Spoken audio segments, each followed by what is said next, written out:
Here in Lincoln Park is a monument dedicated to the last survivor of the Boston Tea Party.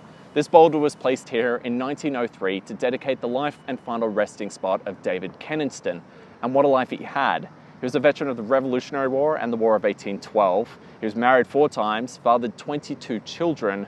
He died in Chicago at the age of 115 years old, and the city even paid for a full military funeral.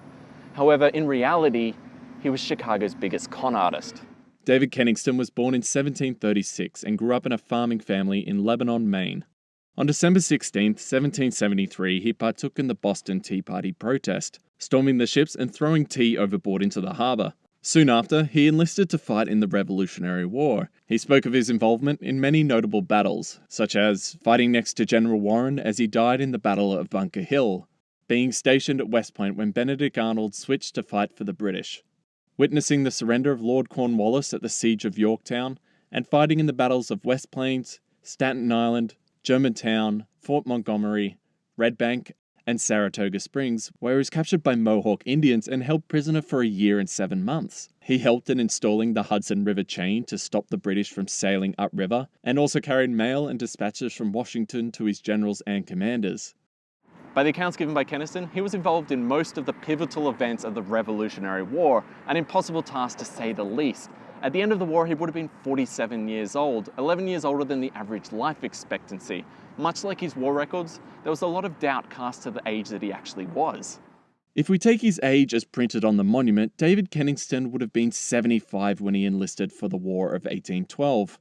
Recounts of his service include the Battle of Chrysler Farm and Sackett's Harbour, where he was wounded in the hand by musket fire. Kenningston had made it through 2 wars, and besides his hand, he was mostly unscathed. The years that followed were far more damaging to him. A series of unfortunate events that included a fractured skull, broken collarbone, and 2 ribs from a falling tree. Both of his legs were shattered by cannon fire at a military review, and a horse kicked him in the head. When Kenningston came to Chicago, he was old and broke, so he weaved an intricate web of lies and embellishments. He established himself at Mooney's Museum on Lake Street, and he put out an advertising asking for people to come and meet an 112-year-old war veteran.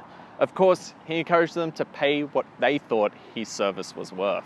From accounts, Kenningston didn't have to fool anyone. The infant city of Chicago had no connection to the Revolutionary War, and was eager to embrace him and his story without question. When he died in 1852, his funeral was remarked to be the most imposing military pageant ever witnessed in Chicago. Today, near the intersections of Clark and Wisconsin, you can find his monument. While previous bronze plaques have been stolen off the boulder, an aluminium version is now fixed in its place.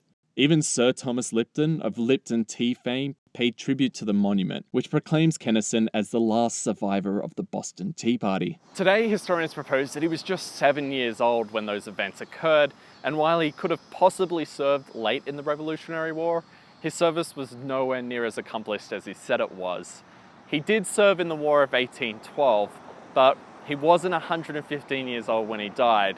He was probably around 85, which is pretty good for those times. Revolutionary War documents reported Kenningston undersized and unfit to serve.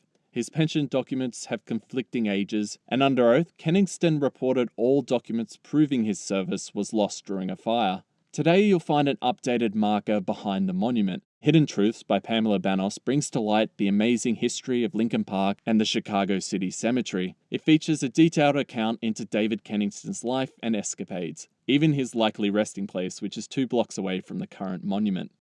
I'll put all the links to those in the description below. And if you like Chicago and history, consider subscribing to the channel and checking out the other videos that I have up. If you want to suggest your own video, you can do so in the comments below.